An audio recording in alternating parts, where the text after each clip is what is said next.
Now, when we look at these stories, we then begin by talking about the essence of a bloc coming together. The perfect example we'll look for is, or are, the former 13 colonies of Britain, today called America. The Great Britain it was that not only colonized Nigeria, but also America. When these 13 colonies got to realize, and let's not forget, there were 13 different colonies. They had their distinct government, they had their elected parliament, and they had lots of differences. When you talk about people being different and having their differences, these 13 colonies had their different. But then between 1774, 1775, they started meeting. I mean, these were leaders who realized, and people who realized, we have common challenges.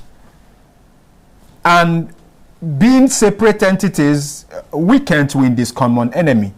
We can't achieve our common prosperity. We can provide the things we all need for our people. And so they started this series of meetings and conferences, 1774, 1775, 1776.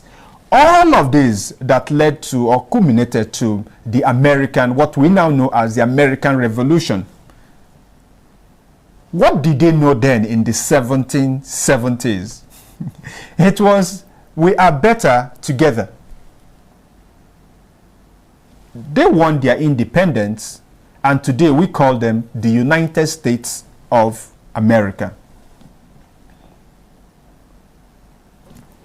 That idea of a United States was also thrown in Africa. We recall, what's his name? Kwame Nkrumah of Ghana. One of those who led that move and said, Africa, we will achieve nothing.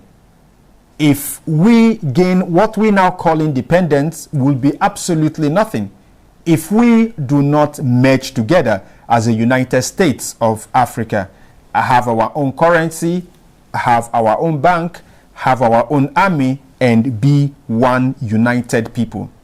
That if this does not happen, the next phase Africa was going to go into after independence, because that was the independence era, you know, the 1957, 1958, 1960, you know, that was the era of the independence. The independence, what do you call it, tsunami was blowing across Africa. And so he cautioned African leaders and Africans that by all means we should unite. It was a popular philosophy that was spread even by black Americans. We remember the Marcus Garveys of this world, the W.J. Du Bois of this world.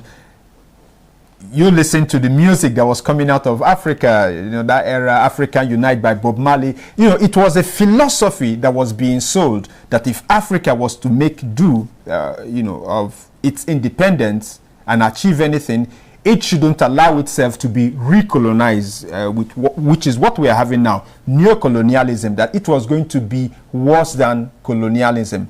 Did Africa listen? But then ECOWAS at 50, so we dwell on ECOWAS.